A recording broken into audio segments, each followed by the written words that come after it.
श्री सद्गुरु महाराज जी की जय।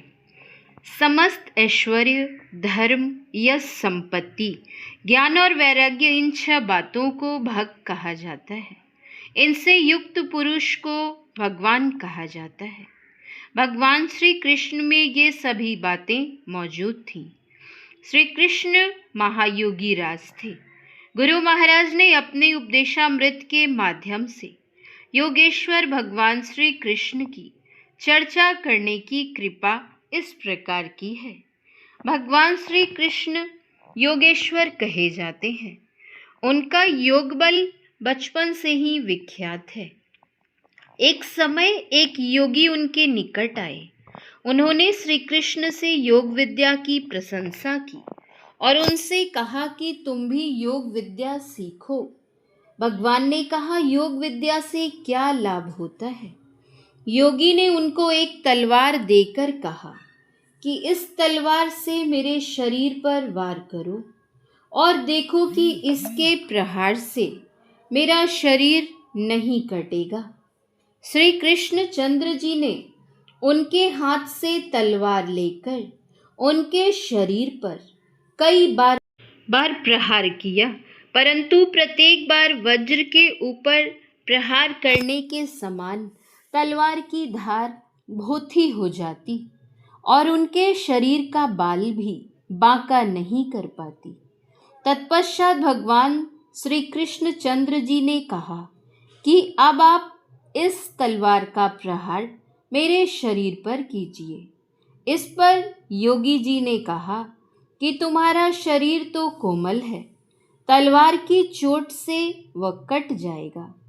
इस पर भगवान श्री कृष्ण ने कहा कि आप तो योगी हैं, यदि तलवार की चोट से मेरा शरीर कट जाएगा तो आप अपने योग बल से उसे जोड़ दीजिएगा।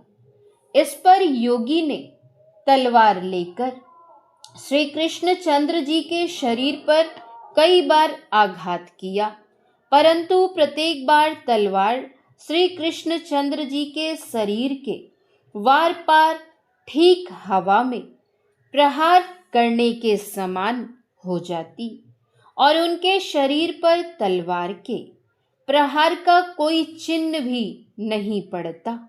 इस प्रकार योगी राज ने कई बार तलवार चलाई, किंतु सभी प्रहार निष्फल हो गए। इस पर योगी महाराज बड़े आश्चर्यित हुए और श्री कृष्ण चंद्र जी के योग बल की भूरी भूरी प्रशंसा करने लगे। श्री कृष्ण चंद्र जी को बचपन से ही यह सिद्धि प्राप्त थी। यह अष्ट सिद्धियों में से है। इनकी शक्ति लोगों के देखने में आई, इसलिए लोगों ने उनको ईश्वर माना। इसी तरह से श्री राम आदि के शरीर के विषय में भी जानिए। श्री कृष्ण भगवान की अनेक लीलाएं हैं। कहा जाता है उनकी बांसुरी की आवाज सुनकर नर नारी, जवान, बच्चे, बूढ़े, यहाँ तक कि गायें भी मंत्रमुग्ध होकर उनके समीप आ जाते थे।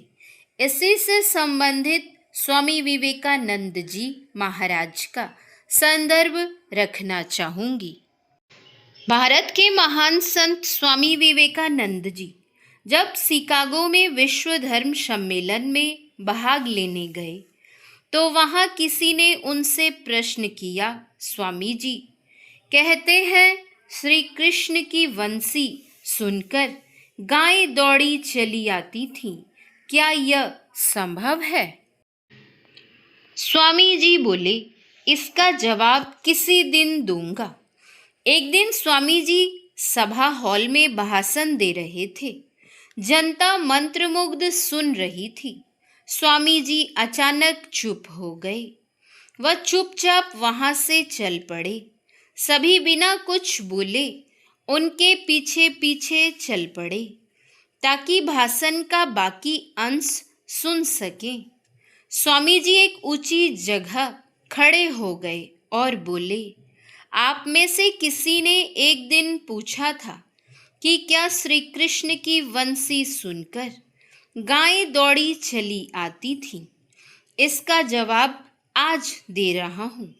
मुझ जैसे साधारण से मानव का अधूरा भाषण सुनने के लिए आप यहाँ तक आ गए।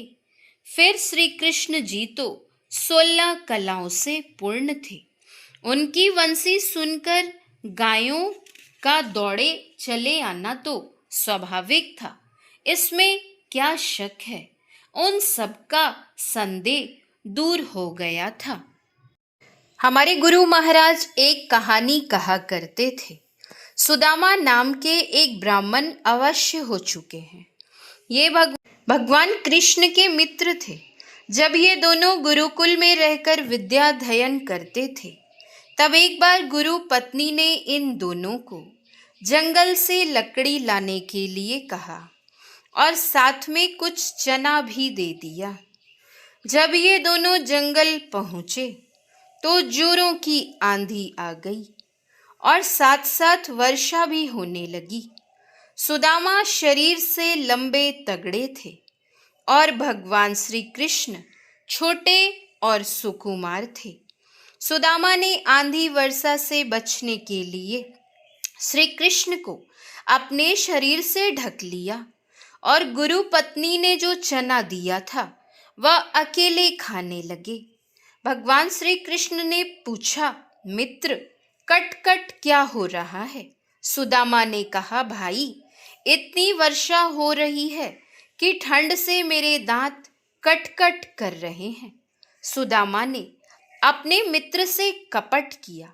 हमारे गुरु महाराज कभी कभी कहा करते थे, गुरु से कपट मित्र से चोरी, की होए निर्धन की होए कोड़ी। सुदामा ने मित्र से चोरी की और अवश्य ही दरिद्र हो गए।